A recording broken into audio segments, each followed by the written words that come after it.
มันยืนพี่น้องเด็กมินีแน่พิเศษดีใจเจอกัน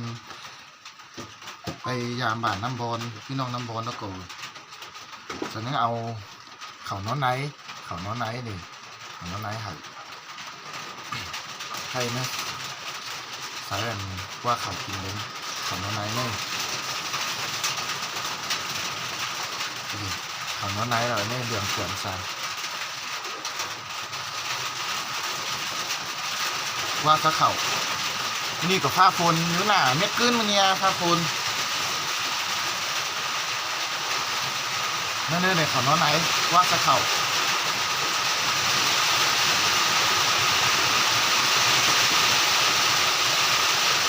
อยากสักหน่อยนึง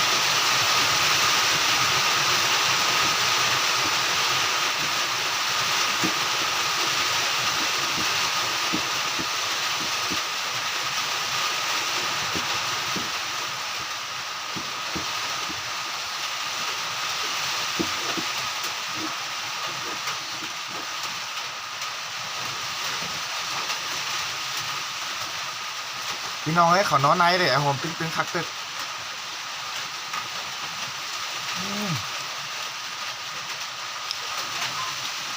น้ำมันหลังน้ำมันเมื่อไงเขาน้อนไนเนี่ย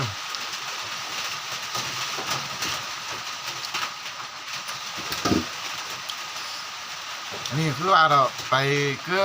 พี่น้องน้ำบอลนะสาวไห่แล้วก่อนใครมันกว่าเขากินเขาน้อนไนแน่แก็บตึกไอ้หอมตึงมันนี่กับผ้าโคนด้วยเม็ดคืนเม็ดมือเม็ดคืน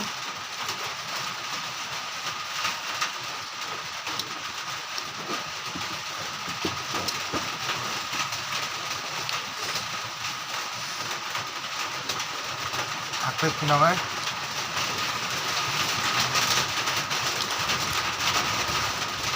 ไอ้หอมตึงนอนตึก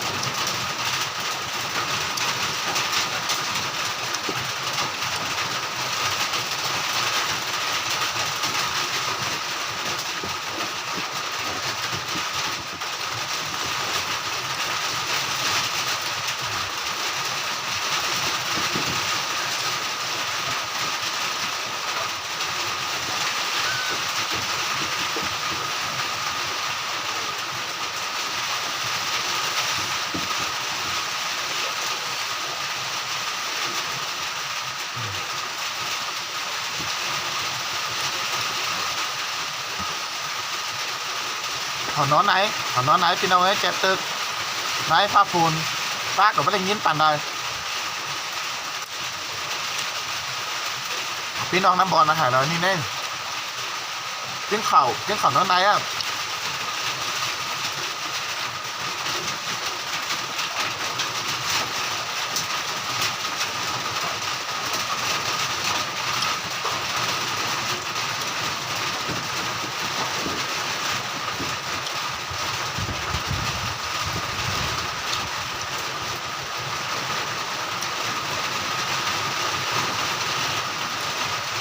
เย็บตึก